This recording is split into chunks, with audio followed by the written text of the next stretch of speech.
So today is called exponentials. Have you ever heard of exponential growth? It's kind of what electric cars is doing right now. Electric cars, there aren't that many of them.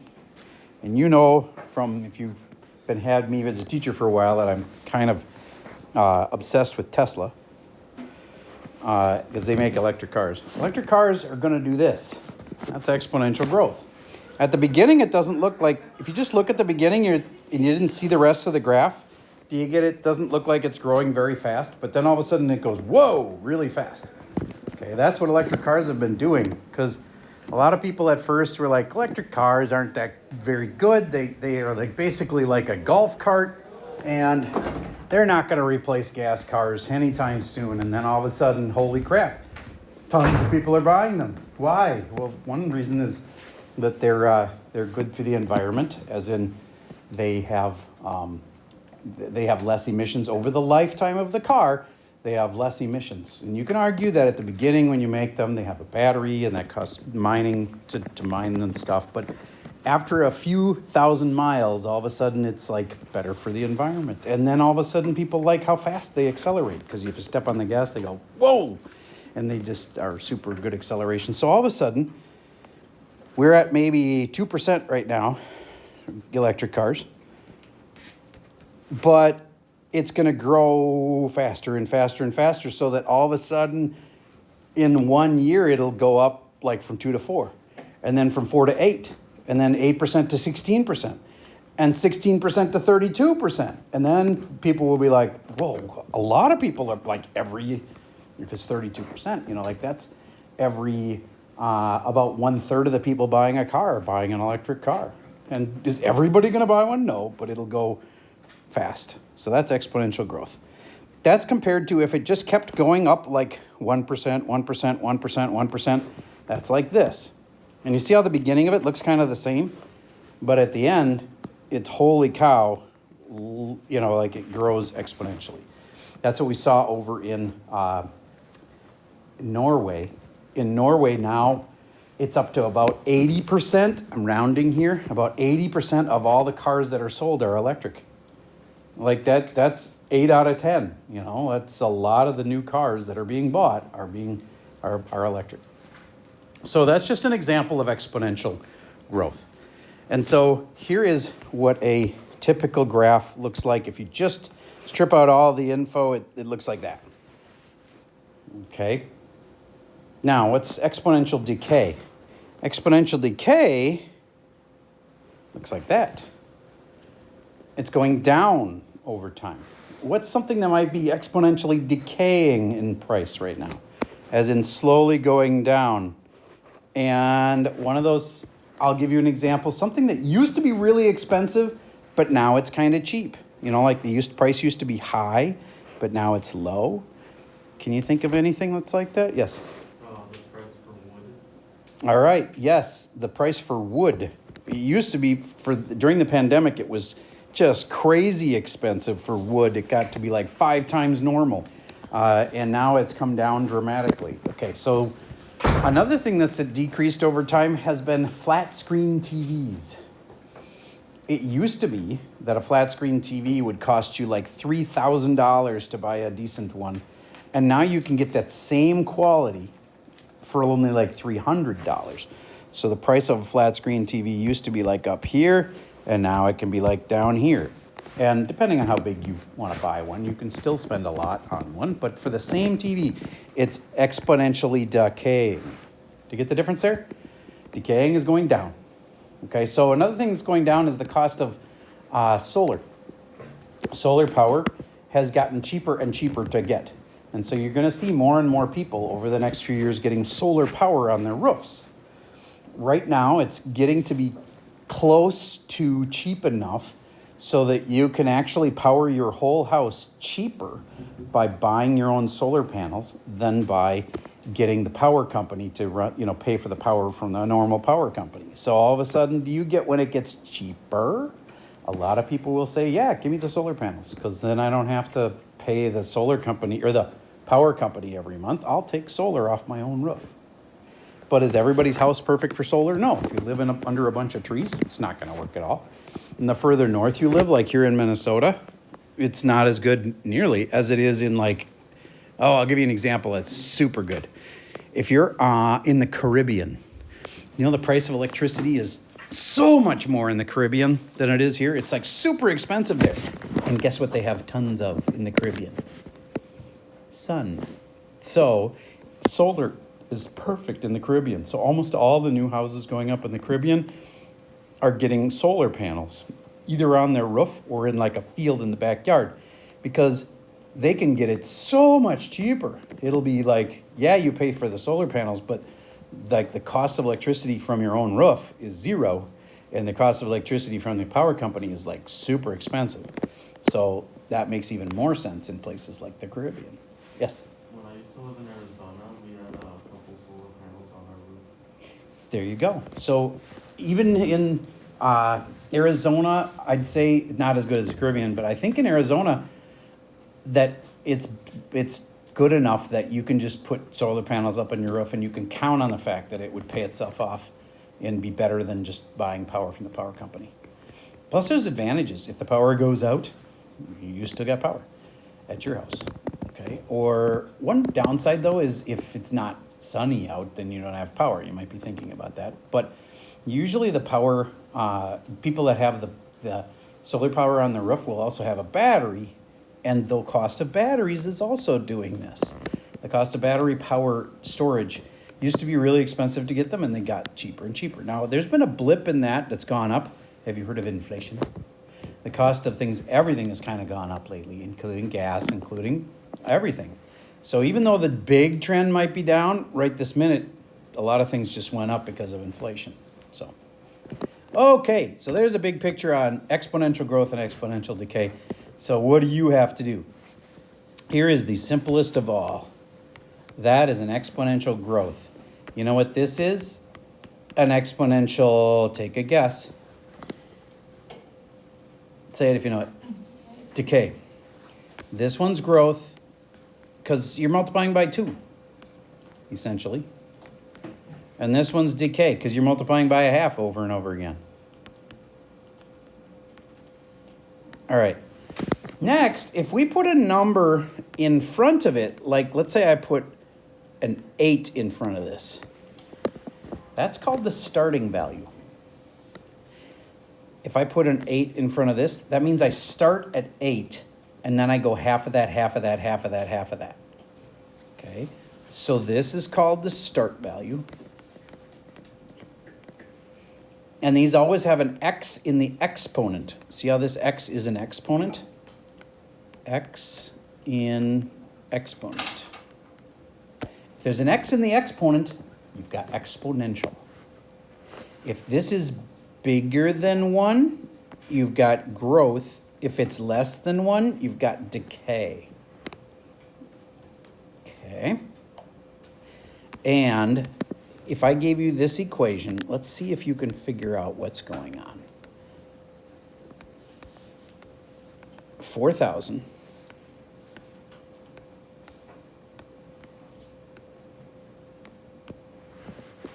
This is an equation for exponential, is it growth or is it decay? Is that going to end up being more than 1 or less than 1? Well, if it's 1 minus something, then it's going to be less than 1, and so therefore it's decay. It's going down. And this, sadly, is an equation for the moose population in Minnesota. We've got about 4,000 moose in Minnesota. Now, actually, for the last couple of years, they've actually been going up. But for many, many years before that, it's been decay. The population of moose is going down in Minnesota. And now in other places, it's going up, like Michigan. So we don't really understand why it's going down in Minnesota but up in Michigan, but it is. But anyway, this would be decay. And what if you're in Michigan where it's been going up this whole time? Well, and again, I'm using rounding here, just kind of rough numbers. That would make it go up. It's bigger than 1, see? All right. I'm basically teaching you this entire unit in one day. It sounds crazy. And I'm going to go back and we'll settle into doing the individual problems, but I want you to see the big picture first. This is how many moose. This was a starting value of how many moose we had. If that's plus, it means grow. If that's minus, it means decay. And that's the rate. If it's growing by 0.02, that's the growth rate. If it's shrinking by 0.02, it's 2% decay or shrinkage. All right, so if I just told you this is the price of solar right now, and I'm totally making this up. Let's say it costs $200 to get a big solar panel up on your roof right now, okay? But that's the starting price, right? What do you think over time is going to probably happen to the cost of solar? Over the long haul, not like next year because of inflation, but over the long haul, do you get it's getting cheaper and cheaper to get solar? So then I should do 1, and should I do plus or minus? Minus. And I've heard that it's like 2%. And then all I have to do is put one last thing in to get an equation for exponential, and that's an x in the what? Where does the x go? X in the exponent. See, that makes it exponential. So if I gave you this on a test and I said, was this growth or decay, what would you say? See that minus there? What does that tell you? Say it if you know it. Decay. Was it 20% decay? No. What was it? 2% decay. What was the starting cost of the solar? Truckee, looking at that equation, what's the starting cost? 200. So your start goes here. And let's say I wanted to see 2 years later how much it would be. Do you get I could put the 2 there because that's the time. The power, that's the time. So if you wanted to figure this out, you'd go 1 minus 0.02, and that's 0.98 because I can subtract. And then to the 2, and then this is 200. That'll tell me how much will it cost for solar 2 years from now. And do you get, we got 0.98 to the second, and then you times by 200, and that's going to make the 200 shrink because you're multiplying it by a decimal. So now the cost will be a little cheaper a couple years from now. So do you see why a lot of people are waiting for solar? Like they don't want to do it right now if it's going down in price. You might be like, if I'm going to buy a whole bunch of solar panels, I'm going to want to wait a couple years till they get cheaper. So that's true for a lot of people in Minnesota. Some people have made the leap, but a lot of people are going to wait till it gets just a little cheaper, and then they might make the leap. All right, so that's, okay, let me give you one last one. Y equals 60. And let's say this is about your llama farm.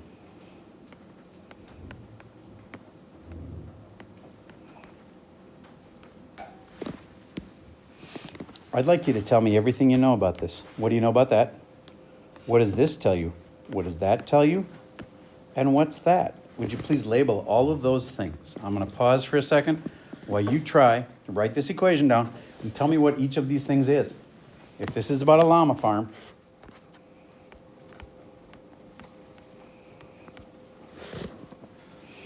I'll pause while you do that. So, you should have said this was the start value. That's how many llamas you had at the start.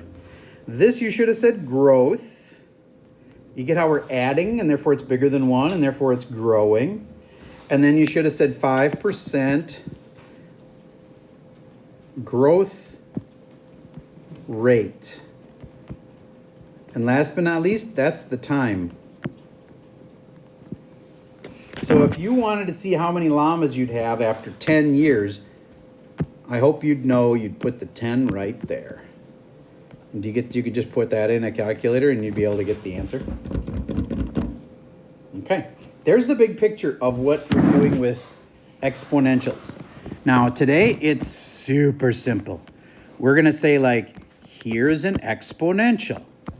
Here's an exponential that has been moved up 3.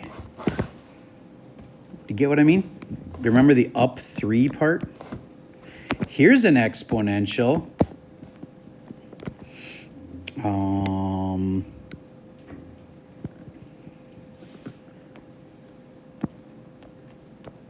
that's been moved right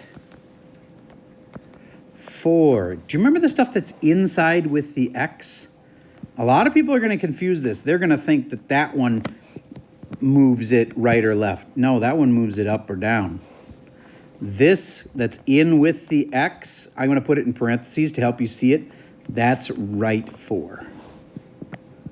Okay. So then what do they look like in the first place? Well, this is your classic exponential graph. I started with that at the beginning of the hour. So there's your y equals 2 to the x. That's what they look like. So what if I say plus 2? Well, in the whole thing, everything just goes up 2. Every single spot on it goes up 2. And then it would be like here. Does that make sense? What if I wanted the whole thing to move to the right 3? 2 to the x minus 3. That would move every point on this to the right 3. See what I mean? Everything would move to the right then. So this means right 3. This means up 2. All right, now, if you weren't following me till now, that's very sad, but you could even still do tonight's homework if you can just do this. If they give you an equation like this, I've said since the beginning that your best friend in graphing is just the XY chart. You just have to find a bunch of points and then graph them.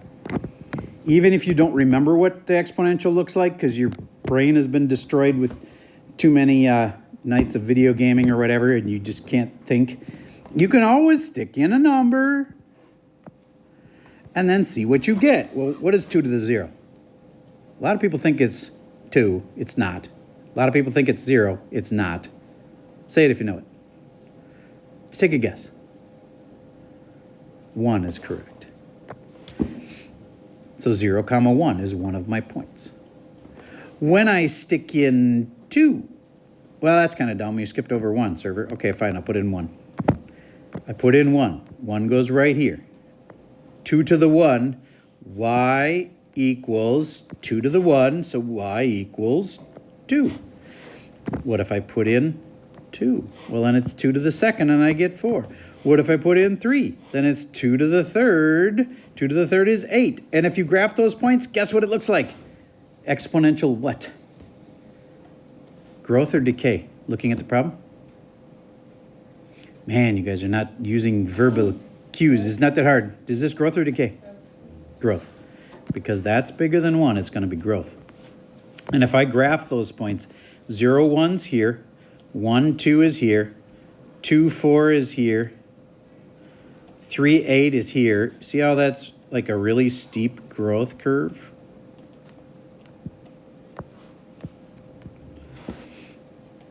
If you put in -1, by the way, it would still work.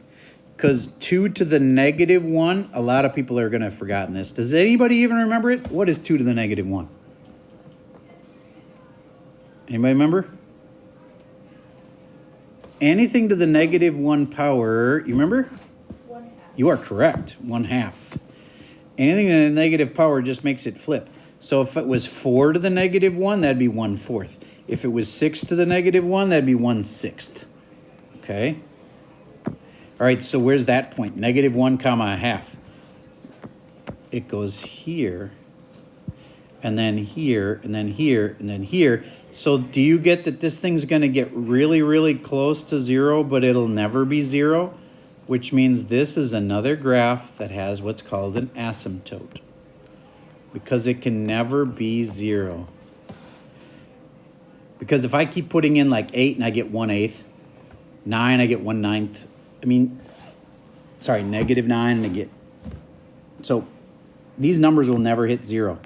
Why will it never hit 0? If I just look at this, 2 to the x, you can't put in any number here that'll ever make the answer negative. You can't go, I'm going to put in some negative power and the answer will turn negative. No, it won't.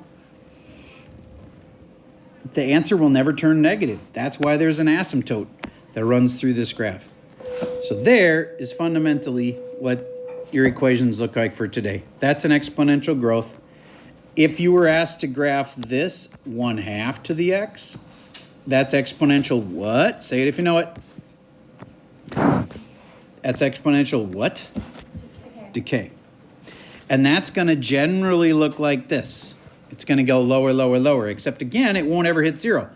It's like saying, cut that in half, cut it in half again, cut it in half again. Will it ever be 0? No, there'll always be something left. If I start out with $100 and cut it in half, 50, cut it in half, 25, cut it in half, $12.50. I keep cutting in half, it won't ever hit 0. So just like the other one never hits 0, exponential decays also have an asymptote right there. That's the x-axis, so it's y equals 0 is the asymptote. It'll never hit 0. If I had to make a set of points, I'd go like this, and I'd stick in 0. Anything to the 0 power is 1. Then I'd stick in 1. Anything to the 1 power is just itself. Then I'd stick in -1. 1/2 to the -1 means I flip it, and it becomes 2. What if I put in -2?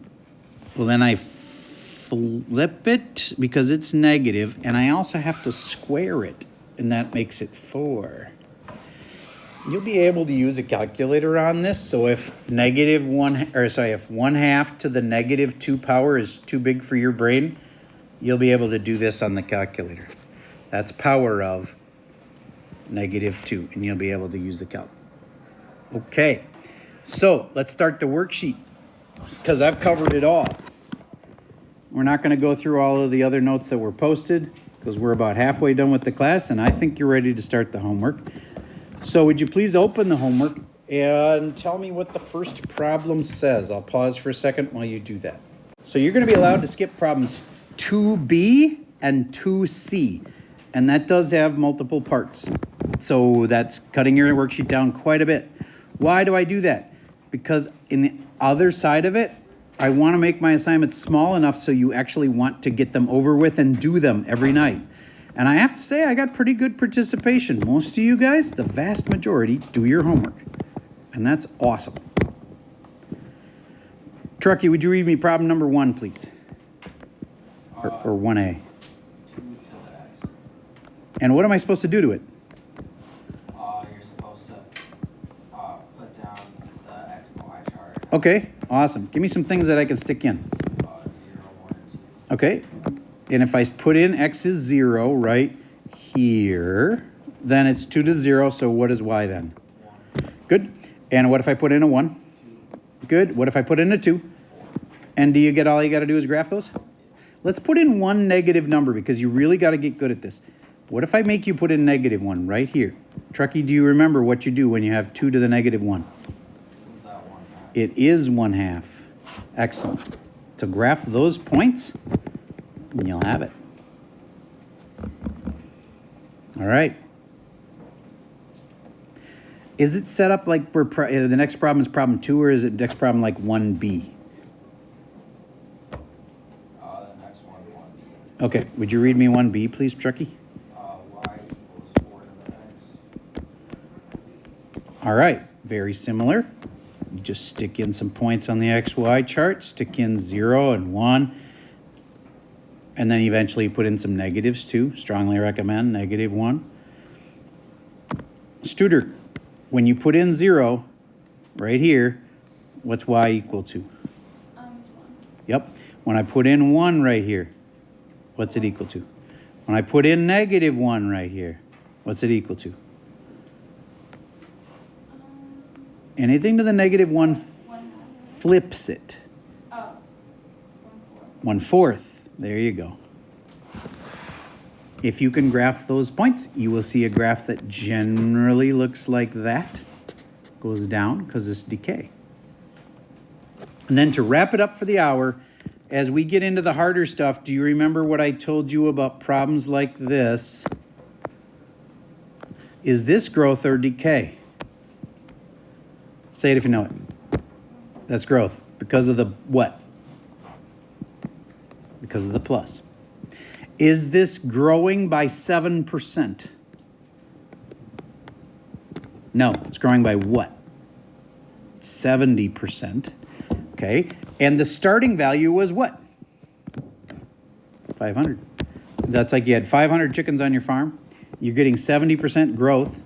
They do grow pretty fast. And then that's time. You know everything you need to know about exponentials. You got a bunch of time to work.